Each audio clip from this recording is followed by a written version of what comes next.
Wale machawa wa manywinywi wa huyu mama yenu huyu, ndio mnajua leo mnatumia vibaya.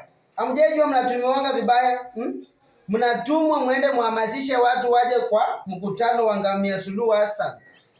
After hapo jioni mnadarauliwa, wanaona kama takataka.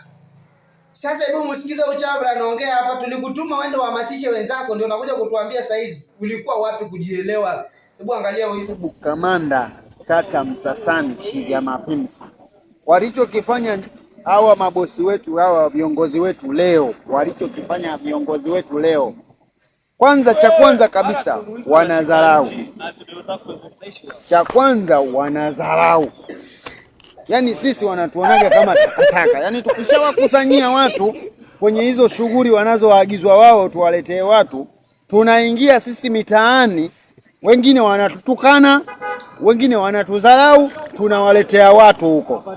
Alafu mwisho wa siku wanatuona sisi kama uchafu. Tu kitambo kama mtu anaenda akachukua jeshi kutoka Uganda ije isimamie uchaguzi wa Oktoba kwenu. Kwa nini hamna wanajeshi? Manywinywi.